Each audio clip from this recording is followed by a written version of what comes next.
తెలంగాణలో సాగునీళ్ళకు సంబంధించి ప్రత్యేకంగా సూపర్ ఎల్నినో ప్రభావం, రాబోయే కరువు పరిస్థితులు, వీటికి సంబంధించి ఇప్పుడు ప్రజెంట్ ఉన్న నీళ్ళను ఎట్లా వాడుకోవాలి, వస్తున్న వరదను ఎట్లా ఆపుకోవాలి, ప్రత్యేకించి తెలంగాణలో ఇప్పటివరకు ఉన్న రిజర్వాయర్లలోకి నీళ్ళని తెచ్చుకోవడానికి మళ్లించుకోవడానికి ఉన్న అవకాశాలు ఏంది అనే దానిపైన చర్చ జరుగుతుంది. దాంట్లో ప్రత్యేకించి కృష్ణలో ఎట్లాగో నీళ్ళు వస్తలేవు, ఇప్పట్లో అవకాశాలు కనబడతలేవు. కానీ మనకు గోదావరి ఉంది, దాని పేరు కూడా ప్రాణహిత ఉంది పైన. కేసీఆర్ ఎటువంటి ప్రమాదాన్ని ఊహించే రాబోయే రోజుల్లో వచ్చే కరువు పరిస్థితుల్ని తట్టుకోవడం కొరకే ప్రత్యేకించి డిజైన్ చేయించిన కాళేశ్వరం కన్నేపల్లి పంప్ హౌజ్, అక్కడి నుంచి సుందిల్లా అన్నారం బ్యారేజ్ల నుండి ఎల్లంపల్లికి, దాని ద్వారా మిడ్మానేర్ కావచ్చు జంక్షన్, ఆ తర్వాత కిందికి కరీంనగర్ జిల్లాతో పాటు ఉమ్మడి వరంగల్ జిల్లా, నల్గొండ జిల్లా, సూర్యాపేట ప్రాంతం, ఇటు పైకి వస్తే మెదక్ జిల్లా అన్నపూర్ణ కావచ్చు, రంగనాయక సాగర్ కావచ్చు, మల్లన్న సాగర్ కావచ్చు, కొండపోచమ్మ కావచ్చు, మళ్ళీ అక్కడి నుంచి మా వైపు వచ్చే బసవపూర్, గంధమల్ల కావచ్చు. అవసరమైతే వాడుకోవడానికి ముందే ఏర్పాట్లు చేసి ఉన్న నిజాం సాగర్ ఎస్ఆర్ఎస్పీలకు కూడా కావచ్చు. వీటన్నిటికీ నీళ్లను అందించగలిగిన గొప్ప అవకాశాన్ని, కేసీఆర్ సృష్టించి పెట్టిన అవకాశాన్ని కన్నేపల్లి పంప్ హౌజ్ నుంచి వాడవచ్చు. అక్కడ నీళ్లున్నాయి, తీసుకోవడానికి అన్ని అవకాశాలు ఉన్నాయి. అవి తీసుకురావాలి అని చెప్పి తెలంగాణ రైతాంగం యొక్క డిమాండ్ ఇది. తెలంగాణ రైతాంగం యొక్క డిమాండ్ను సమర్థిస్తూ బీఆర్ఎస్ పార్టీ రాష్ట్ర కార్యనిర్వాహక అధ్యక్షులు కేటీ రామారావు గారు కేసీఆర్ గారి ఆదేశాల మేరకి కన్నేపల్లి పంప్ హౌస్ సందర్శనకు వెళ్ళటం, అక్కడ వెళ్తున్న నీళ్లను కళ్ళకు కట్టినట్టుగా మీడియా ద్వారా తెలంగాణ ప్రజలందరికీ చూపించి, ఇగో ఇక్కడ కింద నీళ్ళు ఉన్నాయి, ఇగో ఇక్కడ లిఫ్ట్ ఉంది, పంపులు ఉన్నాయి, ఒక బటన్ నొక్కితే ఆన్ అవుతాయి, సుందిల్లా అన్నారం బ్యారేజ్లు మంచిగా ఉన్నాయి, వాటి నుంచి నీళ్ళు తీసుకురావచ్చు, హైదరాబాద్కు మంచినీళ్ళకు కూడా ఇబ్బంది లేకుండా మనం ఈ సూపర్ ఎల్నినో ప్రభావం 1 సంవత్సరం ఉంటుందా, 2 సంవత్సరాలు ఉంటుందా, 3 సంవత్సరాలు ఉన్నా సరే తట్టుకొని హైదరాబాదుకు ప్రతిరోజు మంచినీళ్ళు అందివ్వగలిగిన కెపాసిటీ ఇగో ఈ కన్నేపల్లి పంప్ హౌస్కు ఉంది, ఈ సుందిల్లా అన్నారం బ్యారేజ్లకు ఉంది. అక్కడి నుంచి ఎల్లంపల్లిని ఎప్పుడు సజీవంగా ఉంచవచ్చు, మిడ్మానేర్ ఉంచవచ్చు, మల్లన్న సాగర్, కొండపోచమ్మలు కూడా ఉంచవచ్చు అనే విషయాన్ని చెప్పడం జరిగింది. ఆ తర్వాత అదే విషయాన్ని అనేక ఇతర మేధావులు కావచ్చు, తెలంగాణలో ఉన్న ఇతర ప్రజలు కావచ్చు, అన్నిటికి మించి తెలంగాణ రిటైర్డ్ ఇంజనీర్లు కూడా అదే విషయాన్ని చెప్పిండ్రు.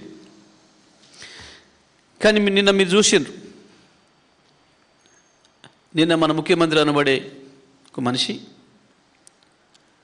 ఆయన అరుపులు, పెడబొబ్బలు, హూంకరింపులు, బెదిరింపులు, ఏడుపులు అన్నీ చూసిర్రు. నిన్న ముఖ్యమంత్రి పత్రికా సమావేశం చూసిన వాళ్ళకి నిన్ననే జరిగిన ఇంకో సంఘటన,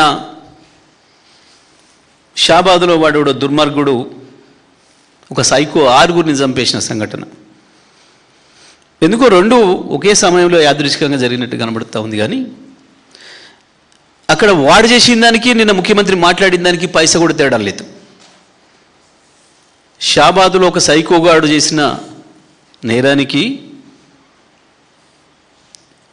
భార్యా పిల్లలతో పాటు ఒక అమాయకురాలైన అమ్మాయిని, వాళ్ళ కుటుంబ సభ్యుల్ని కూడా దుర్మార్గంగా నరికివేసిన సన్నివేశానికి నిన్న ఇక్కడ ముఖ్యమంత్రి మాట్లాడిన పత్రికా విలేకరుల సమావేశానికి ఏమి తేడా కనబడతలేదు. ఇద్దరిది ఒకే తీరు మనస్తత్వం కనబడుతుంది. మీరు కొంచెం జాగ్రత్తగా అబ్జర్వ్ చేస్తే. ఎందుకు చెప్తున్నా ఈ మాట అంటే, తనకు నచ్చకపోతే, తను అనుకున్నట్టు జరగకపోతే, తను చెప్పిన మాట వినకపోతే, తను చెప్పిందే ఇతరులు మాట్లాడకపోతే నేను ఏమైనా చేస్తా, నరికి చంపి నెత్తురు పొలాలలో జల్తా. వాడు చేసింది అదే. నిన్న జైల్లో పెడతా, రిటైర్డ్ ఇంజనీర్లను కూడా జైల్లో పెడతా. జైల్లో పెట్టకపోవడమే నేను చేసిన తప్పు. సేమ్ వాడేం ఆలోచించిండో, పోక్సో కేసు పెట్టిన అమ్మాయి గురించి వాడేం ఆలోచించిండో, ఇవాళ నిన్న ఈయన ముఖ్యమంత్రి కూడా అదే ఆలోచిస్తున్నాడు. వాడు ఏ రకంగా నరికి చంపిండో ఈయన కూడా అదే చేయాల్సి ఉంటుంది, అయ్యా చేయిస్తాను మాట్లాడుతున్నాడు ముఖ్యమంత్రి. ఎందుకంటే తెలంగాణ ప్రజల తరఫున ప్రశ్నించినందుకు, నీ ధనదాహాన్ని బయట పెడుతున్నందుకు, తెలంగాణ పట్ల నీకుండే విద్వేషాన్ని ప్రజలకు చూపిస్తున్నందుకు, వాడికి ఎట్లయితే అడ్డం వచ్చిండ్రు అని భావించి చంపిండో ఈడ కూడా గట్లనే నీకు అడ్డం వస్తున్నారు కాబట్టి వీళ్ళు నీ ధనదాహానికి చంపేస్తా. పాపం రిటైర్డ్ ఇంజనీర్లు ఆయన దగ్గరికి వెళ్ళి సలహా ఇచ్చిన రోజులు, ఆయనకు పేపర్ ఇచ్చిన రోజులు మంచిగా కనపడ్డారు. పాపం వాళ్ళు ఎప్పుడైనా ఒక తీరునే ఉన్నారు. తెలంగాణ రాకముందు తెలంగాణ కొరకే తాపత్రయపడ్డారు. తెలంగాణ వచ్చిన తర్వాత తెలంగాణలో రైతాంగానికి నీళ్ళు ఎట్లా ఇవ్వాలనే విషయంలో తాపత్రయపడ్డారు. ఇప్పుడు కూడా గత 2.5 సంవత్సరాలుగా అదే ప్రయాసలో ఉన్నారు వాళ్ళ. పాపం వాళ్ళు వెళ్ళడం తెలంగాణ భవన్కు రాలే. ఈ 2.5 ఏళ్లలో వాళ్ళు ఎప్పుడు కేసీఆర్ గారికి కానీ కేటీఆర్ గారికి కానీ మాకెవరికైనా కలవలే. వాళ్ళ పని లేదో వాళ్ళు ఉన్నారు. వాళ్ళు తెలంగాణ వాదులుగా, తెలంగాణ రైతు కష్టాలను చూసిన వాళ్ళుగా, ఇంజనీర్లు ఆ డిపార్ట్మెంట్లో పనిచేసిన ఇంజనీర్లుగా, సమైక్యాంధ్రలో వాళ్ళు బాధలు పడ్డవాళ్ళుగా,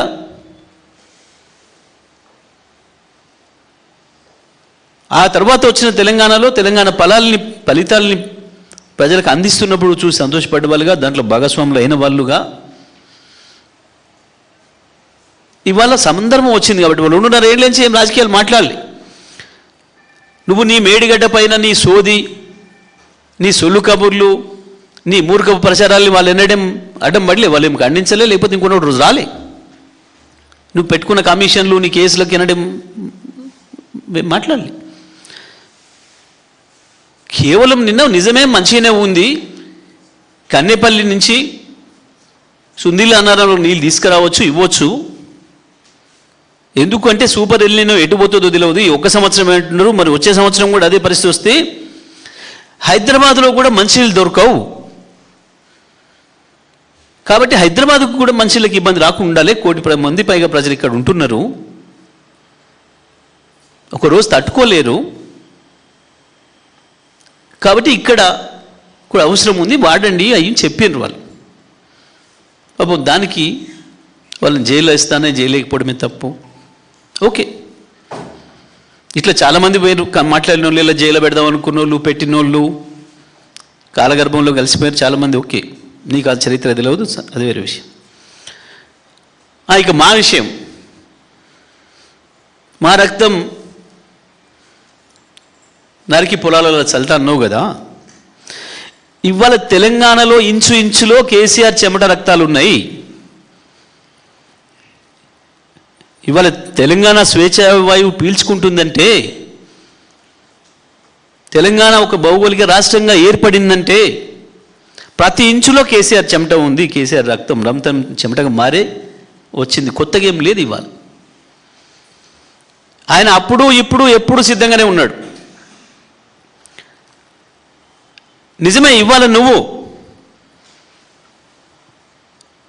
మమ్మల్ని నరికి మా రక్తంతో పంటలు పండిస్తారంటే మేము సిద్ధంగానే ఉన్నాం. కేటీఆర్తో సహా, కేటీఆర్తో సహా మేమందరం సిద్ధంగానే ఉన్నాం. తెలంగాణ ప్రజలకు అదే అవసరమైతే, ఒకవేళ రక్తంతోనే పంటలు పండితే నువ్వు భావిస్తే, ఎందుకంటే 2001లో జై తెలంగాణ నినాదం మొదలుపెట్టి వచ్చినాడే ఉంటామా పోతామా ఏమైతామో తెలియని స్థితిలో వచ్చినాం. కేసీఆర్ గారు ఆ మాట ఆనాడే చెప్పిండు. ఉంటామో ఊడుతామో ఏమైతామో, బతుకుంటే మాత్రం తెలంగాణ తెచ్చిందనక వెనక్కిపోయేది లేదు. లక్ష్య సాధనలో వెనుదిరిగితే నన్ను రాళ్ళ తీసుకొని కొట్టండి అని చెప్పిన మొట్టమొదటి ఉద్యమకారుడు ప్రపంచ చరిత్రలో కేసీఆర్.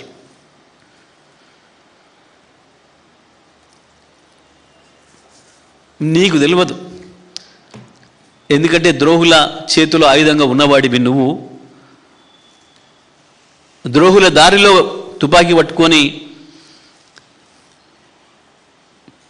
తీసుకొచ్చిన వాడివి నువ్వు. ఆనాటి మీ బుల్లెట్లకు, నీ చేతిలో ఉన్న తుపాకుల బుల్లెట్లకు అనేక మంది తెలంగాణ బిడ్డలు వాళ్ళ రక్తాన్ని దారపోసినరు. అవసరమైతే మళ్ళొక్కసారి కూడా తెలంగాణ కొరకు రక్తం దారపోయడానికి మేమెవరు వెనుకాడడం లేదు. కేసీఆర్ సైనికులు, మిస్టర్ రేవంత్ రెడ్డి గుర్తుపెట్టుకో. ఇక నీ ప్రగల్భాలు, నీ ప్రేరాలపను ఆపు.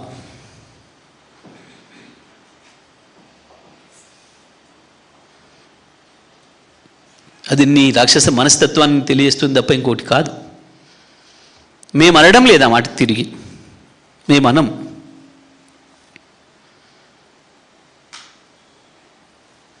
నిజంగానే రాష్ట్ర డీజీపీ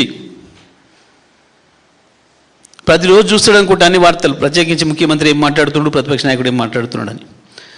చిన్న మాటలు, చీడ పురుగు అని రేవంత్ను అన్నందుకు, తెలంగాణలో పుట్టిన చీడ పురుగు అని రేవంత్ను ఎవరు పెట్టినందుకు సోషల్ మీడియాలో తీసుకుపోయి కేసు పెట్టి జైలు పెట్టించినావు డీజీపీ గారు. తెలంగాణ ద్రోహి అన్నందుకు తీసుకుపోయి కేసులో పెట్టించినావు. ఇవాళ ఈ మాట ఏందో చూడు, మరి దాని మీద కేసు పెడతావా సుమోటో చూడు. మీ పోలీస్ పంతనం తెలుస్తుంది. ఒక రాజకీయ విమర్శకే కేసులు పెట్టి జైల్లో పెడుతున్నారు. ఎక్కడో చిన్న కింద సోషల్ మీడియా వర్కర్లు, మా కార్యకర్తల నుంచి మొదలు పెడితే మా ఎమ్మెల్యేల వరకు అందరి మీద కేసులు పెడుతున్నావు. స్వయంగా ముఖ్యమంత్రి కోసి రక్తం చల్లుతా అని మాట్లాడుతుంటే, సరే ముఖ్యమంత్రి డీజీపీ ఏనైనా పోని, మాకేం ఇబ్బంది లేదు, మాకేం భయం లేదు, మాకేం బాధ లేదు, మేము దానికి సిద్ధపడి వచ్చిన వాళ్ళం. నిజమే, ఒకప్పుడు మీ సమైక్యంద్ర తూటాలతోని రక్తం బారిన ఈ నేలల్లో అగో గదే కన్నెపల్లి పంప్ హౌస్తోని కేసీఆర్ ఇంచు నీళ్లు బారిచ్చిండు, దాంతోనే సస్యశ్యామలం చేసిండు, దాంతోనే 3 కోట్ల టన్నుల పంట పండించిండు.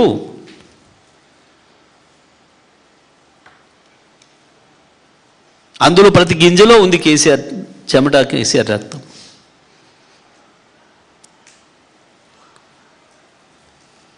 సో మూర్ఖ ముఖ్యమంత్రి, నువ్వు తెలుసుకుంటే మంచిది. ఓకే, మేము అడిగింది ఏంది? మేము మళ్ళీ చెప్తున్నాం, ముఖ్యమంత్రి నిన్న మాట్లాడింది పూర్తి శుద్ధ అబద్ధాలు. ముఖ్యమంత్రి తప్పు చేస్తున్నాడు అనే సంగతి రాష్ట్ర ప్రజలందరికీ అర్థమైంది. నువ్వు ఉలిక్కిపడి 3 రోజుల్లోనే 2 సార్లు ప్రెస్ పెట్టి మాట్లాడిన వెంటనే అర్థమవుతుంది నువ్వు చేస్తుంది తప్పు అని ప్రజలు చర్చించుకుంటున్నారు. నువ్వేదో అబద్ధాలు చెప్పి లేని సృష్టించి ప్రజల్ని ఇంకా ఏం మారుస్తాను అనుకుంటే నీ మూర్ఖత్వం క్లియర్గా అర్థమైపోయింది. కన్నెపల్లి పంపు దగ్గర ఇవాళకి కూడా 10 టీఎంసీల నీళ్లు పోతూనే ఉన్నాయి. అక్కడి నుంచి ఎత్తాల్సింది కేవలం 2 టీఎంసీలు. 2 టీఎంసీలు సునీళ్లకు అన్నారంకు తీసుకొస్తే ఎక్కడ ఏది కొట్టుకపోయేది లేదు. సుందిలలో అన్నారంలో కూడా 100 కొద్ది టీఎంసీలు నిల్వ చేసేది లేదు. కన్నెపల్లి పంపు నుంచి ఏదైతే 2 టీఎంసీలు లేపుతామో అవి చక్కగా అన్నారం దగ్గరికి వస్తాయి.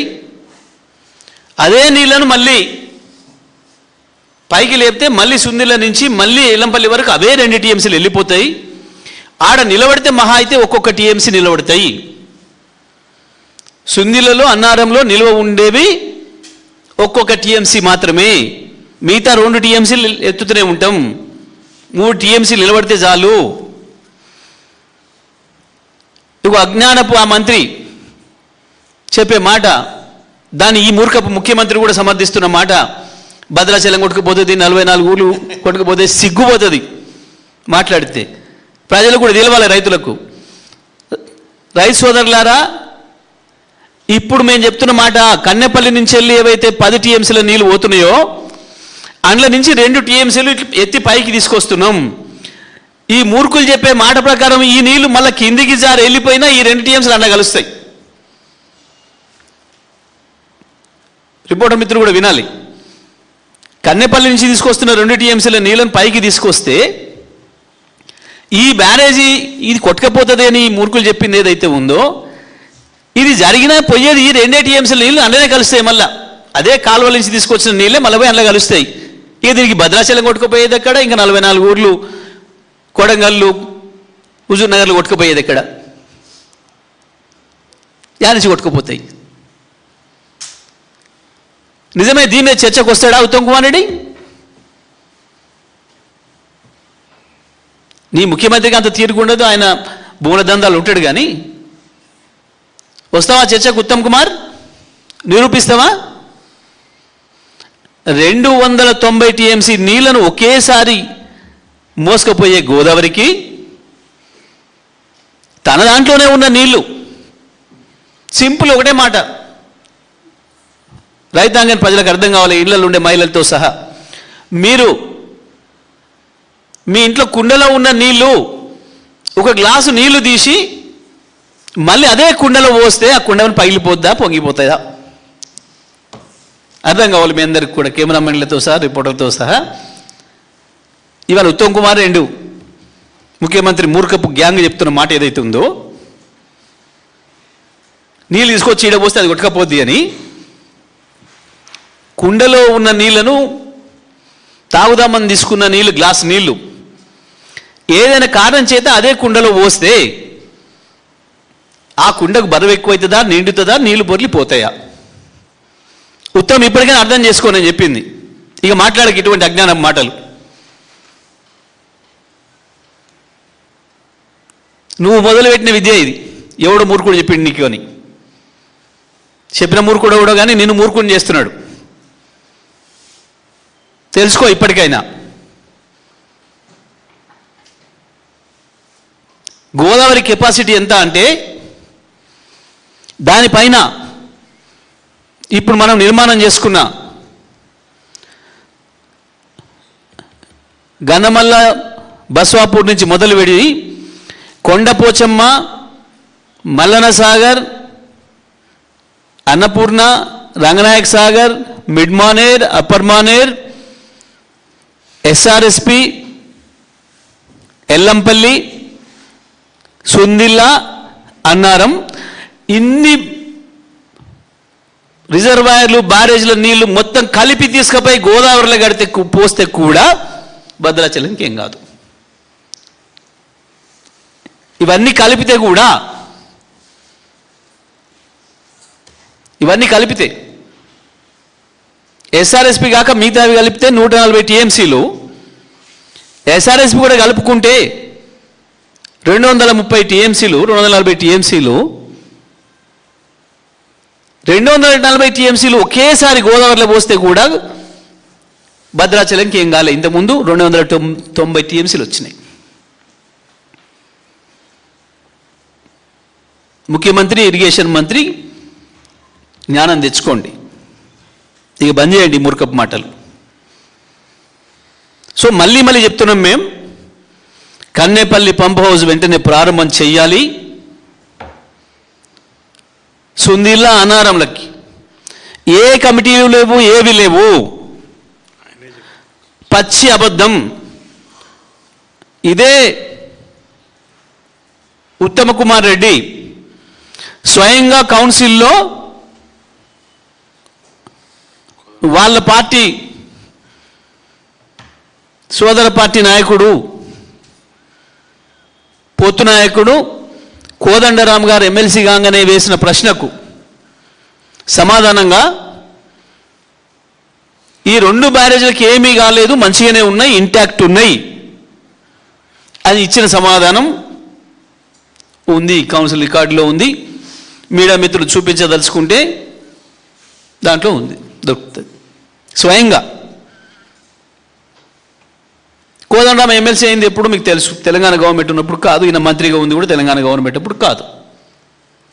ఈయన మంత్రి అయినాక, కోదండరాం ఎమ్మెల్సీ అయినాక ఆయన ప్రశ్న వేస్తే ఈయన ఇచ్చిన ఆన్సర్ 2 ఇంటాక్ట్ ఉన్నాయి, వాటికి ఏమీ నష్టం లేదు, ప్రమాదం లేదు అని ఈ మాటలతోనే చెప్పినావు.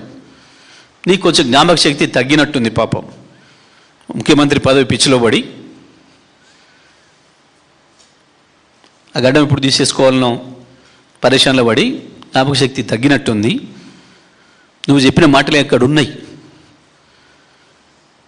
ఇలా నువ్వు కొట్టుకపోతుంది, ఇది లేదు అది లేదు అని చెప్పి పూర్తి అబద్ధాలు. ఇందులో అక్షరం కూడా నిజం లేదు. మళ్ళీ చెప్తున్నాం, కన్నేపల్లి పంప్ హౌస్ దగ్గర ఇవాళ లిఫ్ట్లు ఎత్తవచ్చు, సుందిల్లా అన్నారం బ్యారేజ్ నుంచి తేవచ్చు, ఎల్లంపల్లి నింపవచ్చు. ఆ నుంచి మొత్తం తెలంగాణలో 7 జిల్లాలలో ప్రతి రిజర్వాయర్లోకి నీళ్ళు పోయవచ్చు. మళ్ళీ చెప్తున్నాం, తెలంగాణ రైతాంగాన్ని కూడా అప్పీల్ చేస్తున్నాం. ఒకటే మాట, ఇది కేవలం ముఖ్యమంత్రి మొన్న మాటల్లో ఎట్లయితే బయటపడ్డాడో పవర్ బిల్లులు దండగా, అంటే తెలంగాణ రైతాంగానికి నీళ్ళు ఇవ్వటానికి వీళ్ళకు విద్యుత్ బిల్లులు దండగా అనిపిస్తుంది. ఈ మాట కొంతమందికి దేశద్రోహులకు వచ్చే మాట, కొద్దిమంది మూర్ఖులు అధికారులలో ఉండే వాళ్ళు కూడా చెప్పే మాట. కేసీఆర్ గారు ఉన్నప్పుడు కూడా ఈ చర్చ జరిగింది, ఇవి కట్టేటప్పుడు కూడా చర్చ జరిగింది. సార్ దీనికి విద్యుత్ బిల్లు చాలా అవుతుంది కదా అని వాడు మాట్లాడిండు. వాడు ఫైనాన్షియర్ కావచ్చు, ఫైనాన్స్ అడ్వాన్స్ ఇచ్చినోడు కావచ్చు, ఎందుకంటే వాడు ఖర్చులు తగ్గించాలని ఇస్తాడు కాబట్టి. వాడు వ్యవసాయం తెలియని మూర్ఖుడు కావచ్చు, వాడు నీళ్ళ విలువ తెలియని వాడు కావచ్చు. ఒకటే మాట చెప్పిండు కేసీఆర్ గారు, నీకిప్పుడు ధూపు అవుతుంది, గంట సేపు నుంచి నీకు దాహం అవుతుంది, గొంతు ఎండుకపోతుంది, మనుషులు దొరుకుతలేవు, ఆడ బాటిల్ ఉంది, వాడు 1000 రూపాయలకైతే ఇస్తా అంటున్నాడు, కొనుక్కుంటావా కొనుక్కోవా? నాకు చెప్పు ఒకటి మాట అని అడిగాడు. కొనుక్కుంటా సార్ అని మాట్లాడి. అదే బుద్ధి ఉండాలి కదా కొంచెమన్నా. 1000 కాదు 10,000కైనా కొనుక్కుంటావు కదా, నీ ప్రాణం పోతుందని తెలిసినప్పుడు. ఈ జేబులో ఉన్న మొత్తం పైసలు పోయినా ఏం లేదు కానీ ఆ బాటిల్ తిని ప్రాణం కాపాడుకోవాలనుకుంటావు కదా. ఇవాళ తెలంగాణ భూములు కూడా ఆ స్థితిలో ఉన్నాయి. పరిస్థితి వచ్చినప్పుడే కదా ఈ నీళ్ళు ఎత్తాల్సింది మనం. వర్షాలతో మామూలుగా సాధారణంగా వచ్చే నీళ్లు లేనప్పుడు, చెరువులు కుంటలు రిజర్వాయర్లు ఎండిపోయినప్పుడు, అగో గాఢ ఉన్న నీళ్ళని తెచ్చుకోవడానికి కదా మనం ఈ వసతి చేసుకుంటుంది. అవాళ డబ్బులు లెక్క పెడతామా, కరెంటు బిల్లు లెక్క పెడతామా? ప్రాణం ఉండడం ముఖ్యం కదా. ఆకలి అవుతున్నప్పుడు పోతావు బజార్ ఎంబటి, ఆకలి అవుతుంది, అన్నం ఉన్న బోర్డు ఉంది, నీ జేబులో 100 ఉంది, ఇంటికి పోతానికి బస్ కదా ఉన్నక్కున్నా ఏం లేదు కానీ నడిచైనా పోతే ఆఖరికి నేను అన్నం అయితే తినాలనుకుంటావు కదా. కొంచెం బుర్రతో ఆలోచన చేయండి అని చెప్పిండు వాళ్ళని. మనసు పెట్టి ఆలోచన చేస్తే తెలుస్తుంది. కానీ ప్రభుత్వం అంటే ఒక దందా అని అధికారాన్ని అడ్డం పెట్టుకొని డబ్బులు సంపాదించుకోవడానికి వచ్చిన వాళ్ళకి ఇవి అర్థం కావు. కానీ తెలంగాణ రైతాంగానికి మేము విజ్ఞప్తి చేస్తూ ఉన్నాం, రైతులారా మేల్కోవాలి. ముఖ్యమంత్రి ఆయన మంత్రివర్గ సహచరులు చేస్తున్న మూర్ఖపు వాదనలని అబద్ధం. కేవలం కరెంటు బిల్లులు కట్టబడుతుందని ఇవాళ దుర్మార్గమైన ద్రోహానికి పాల్పడుతున్నారు. తెలంగాణలోని లక్షలాది ఎకరాలను ఎండబెట్టి తెలంగాణ రైతాంగం గొంతెండబెట్టి రేపు మనల్ని మళ్ళీ ఆకలి చావులకు గురి చేసే స్థితికి తీసుకొస్తున్నారు ఈ మూర్ఖులు. తప్పకుండా తిరగబడాల్సిన పరిస్థితి వస్తుంది. మేము మళ్ళీ చెప్తున్నాం, కన్నెపల్లి పంప్ హౌస్ మంచిగా ఉంది, సుందిల్ల అనారం బ్యారేజీలు మంచిగా ఉన్నాయి, తప్పకుండా అక్కడి నుంచి వెళ్ళి నీళ్ళు తీసుకొచ్చుకోవడానికి అవకాశం ఉంది. ఇది రైతాంగం ప్రజల ఒత్తిడితో మాత్రమే సాధ్యమైంది. గత 5-6 రోజులుగా మీలో జరుగుతున్న చర్చలు, తెలంగాణ రైతాంగంలో చర్చ జరుగుతుంది. కేటీఆర్ పోయి నీళ్ళు చూపించిండు, ఎందుకు వస్తలేవని చర్చ చేస్తున్నారు రైతాంగం అనే దాంతోనే ఇవాళ వణికిపోయి నిన్న ముఖ్యమంత్రి మంత్రివర్గం కూర్చొని మాట్లాడి ఒక అబద్ధాలు చెప్పి రైతాంగాన్ని మోసం చేసే ప్రయత్నం చేసిండ్రు. కానీ వీళ్ళ మోసపు మాటల్ని నమ్మాల్సిన అవసరం లేదు. పాపం రిటైర్డ్ ఇంజనీర్లు, అందులో ప్రతి ఒక్కరూ తెలంగాణ ఉన్న రోజులు సర్వీస్లో ఉన్ననాడు సమైక్య ఆందోళనతో ఇబ్బంది పడ్డ వాళ్ళే, మన నీళ్లు మనం ఇవ్వలేకపోతున్నామని బాధపడ్డ వాళ్ళే. తెలంగాణ వచ్చిన తర్వాత ఇంచు నీళ్ళని తెలంగాణకి ఎట్లా తీసుకురావాలి, కేసీఆర్ చేస్తున్న ప్రయత్నం ఏంది, అక్కడెక్కడన్నా వాళ్ళకి నచ్చకపోతే కూడా దాన్ని బహిరంగంగా చెప్పిరు తప్ప వాళ్ళు ఎన్నడెప్పుడేమో తలవంచి ఉండలే. ఎవరికి కూడా వాళ్ళ అభిప్రాయాలను ఉన్నది నిక్కచ్చిగా చెప్పిన వాళ్ళు మొదటి నుంచి. వాళ్ళు చెప్పినందుకు కూడా వాళ్ళని భయపెట్టించి మేము జైలు పంపుతా అని చెప్పి మాట్లాడే ఒక మూర్ఖపు ముఖ్యమంత్రి ఆలోచన ఏందో మీరు అర్థం చేసుకోవాలి. తెలంగాణ రైతాంగం సిద్ధం కావాలి తప్పకుండా ఈ మూర్ఖపు ప్రభుత్వాన్ని మెడలు వంచడానికి ముందుకు సాగాలని చెప్పి నేను విజ్ఞప్తి చేస్తూ, ముఖ్యమంత్రి నిన్న మూర్ఖంగా మాట్లాడిన మాటలు ఏదైతున్నాయో దాన్ని మేము తీవ్రంగా ఖండిస్తా ఉన్నాం.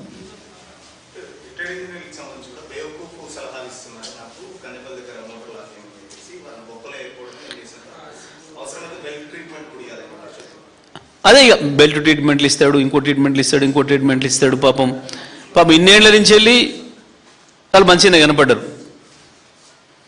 ఇప్పుడు తన మాట కాదన్నందుకు, ఉన్నది వాస్తవం మాట్లాడినందుకు ఆయనకు అప్పుడే శత్రువులుగా కనపడుతున్నారు.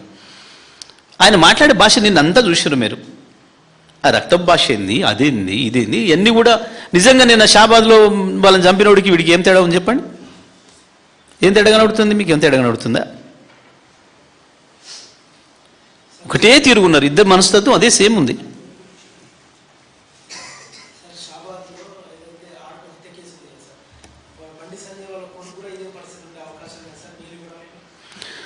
అంటే సింపుల్ అండి, ఈ ప్రభుత్వం యొక్క చేతగంతనం, ఈ ప్రభుత్వం పోలీసు యొక్క వైఫల్యాలకి ఇవన్నీ కూడా నిదర్శనం. మీరు వరుసగా 2.5 ఏళ్లలో చూడండి ఎన్ని జరిగినాయి ఇటువంటి దారుణాలు. ఈ ప్రభుత్వం వచ్చిన దగ్గర నుంచి 50% నేరాలు పెరిగినాయి అని చెప్పి ఇదే పోలీసు డీజీపీలు, ఇదే సిపిలు ప్రకటించారు. ఇప్పుడు మీరు ముఖ్యమంత్రి ఉన్న ప్రతి డిపార్ట్మెంట్ అట్లే ఉంది. ముఖ్యమంత్రి చేతుల విద్యాశాఖ ఉంది, 200 మంది పిల్లల్ని చంపాడు దుర్మార్గంగా విషాహారం పెట్టి. ముఖ్యమంత్రి చేతుల్ని హోంమంత్రి ఉంది, చేతగాక శాంతి భద్రతలను కంట్రోల్ చేయలేక వందలాది మంది ఈ రకంగా దుర్మార్గంగా హత్యకు గురిగా పడుతున్నారు. వాడిని కనీసం 55 రోజులు పట్టించుకోవాలి. పోక్సో కేసులో నేరస్తుడు ముందర పోలీస్ స్టేషన్ ముందర తిరుగుతుంటే కూడా పట్టించుకోవాలి. ఆఫ్టర్ ఆల్ ఎస్ఐ సస్పెండ్ చేసి చేతులు దులుపుకున్నారు.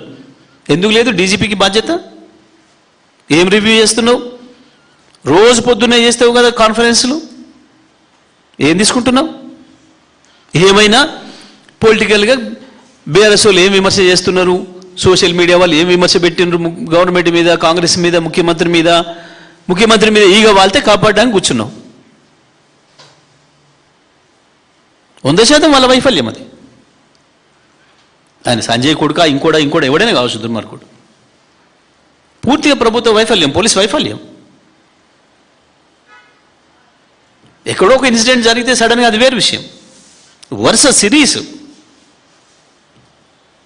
చూస్తున్నాం మనం. ఎన్ని హత్యలు బహిరంగంగా ఎన్ని చూసినాం. అంతకుముందు చూసారా? మీరు కూడా ఉన్నారు మీడియాలో. గత ప్రభుత్వంలో ఎప్పుడన్నా చూసినా ఇట్లా సీరియల్ ఎప్పుడన్నా? ఒక ఇన్సిడెంట్ జరిగితే ఎట్లా అంచేయాలో అట్లా అంచేసినాం. మళ్ళీ ఇంకొక నేరస్తుడు ఇంకోటి నేరం చేసే ఆలోచన రాకుండా అంచేసినాం. వీళ్ళకి అది లేదు. వీళ్ళ పనంతా ఎక్కడ ఏం భూములు దొరుకుతాయి, ఏం తినాలి, ఏమని ముంచాలి, ఏమని భూమి ఆక్రమించాలి, ఇది తప్ప ఇంకో పనులు లేరు కదా వీళ్ళు.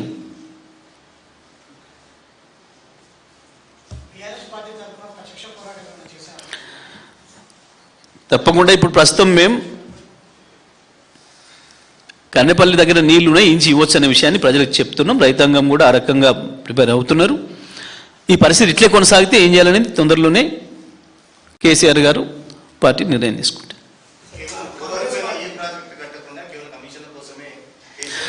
నేను ఏమంటున్నా,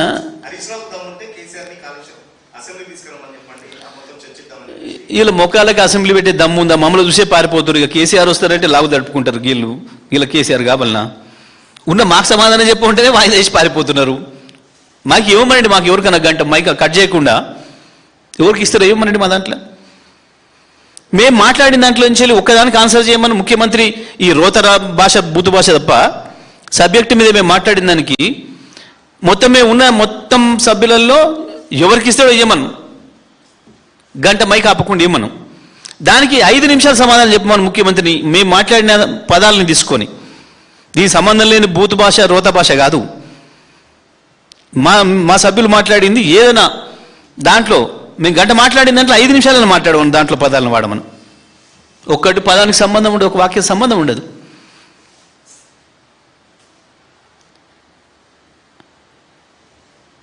ఒక్క దాంట్లో కూడా ఎప్పుడన్నా సబ్జెక్ట్ చూసారు? ఇప్పటివరకు ముఖ్యమంత్రి మాట్లాడిన దాంట్లో ఎక్కడన్నా సబ్జెక్టు ఉంటుందా? నిన్న పెట్టిండు, ఏం పెట్టిండు? మా కేసీఆర్ గారు అది కట్టేటప్పుడు శాసనసభలో ఆ తర్వాత 100 సార్లు చూపించినట్టే మళ్ళీ చూపించిండు. కన్నెపల్లి నుంచి వెళ్ళి ఇక్కడికి వస్తాయి, ఇక్కడి నుంచి ఇక్కడికి వస్తాయి. చేసిందే మేమా, చెప్పిందే మేమా? కేసీఆర్ గారు ఎన్నిసార్లు చెప్పిండు దాన్ని శాసనసభలో చూపించిండు. ఇగో నీళ్ళు ఇక్కడ ఉన్నాయి, ఇగో ఇక్కడికి వస్తాయి, ఇక్కడికి వస్తాయి, ఇక్కడికి వస్తాయి, ఇట్లా వస్తాయి మనకు. ఇగో ఇది అది 100 మీటర్లలో ఉంది, ఇగో ఇది 600 మీటర్లలో ఉంది. కొండపచ్చమ్మ 600 మీటర్లు ఎత్తుతున్నాం. ప్రపంచంలోనే అతి ఎత్తైన లిఫ్ట్ ఇరిగేషన్ ప్రాజెక్ట్ అవుతుంది ఇది. తెలంగాణ బతుకు ఇంతకు మించి లేదు. వీళ్ళు వంపులు ఉన్నాయి, మనం మిర్రలు ఉన్నాం, తెచ్చుకోవాలి తప్పదు అని చెప్పి స్పష్టంగా చెప్పిన మానాడే. ఇన్నేళ్ళకి అది నేర్చుకొని నిన్న వచ్చి మళ్ళీ గదే చెప్పి కన్నెపల్లి పంప్ హౌస్కి ఏమైంది చెప్పలే. దాని గురించి మాట్లాడలే. నేను ఇంత వాగిండు, గంటసేపు రోత మాటలు మాట్లాడిండు. కన్నెపల్లి పంప్ హౌస్కి ఈ సమస్య ఉంది అని చెప్పలే. మేము ఛాలెంజ్ చేస్తున్నాం. ఇప్పుడు బటన్ ఆన్ చేయి, కన్నెపల్లి పంపు నీళ్ళు బయట పోయకపోతే మేము సిద్ధం దీనికి చర్చకు. అది మేము చెప్తుంది. Right, thank you.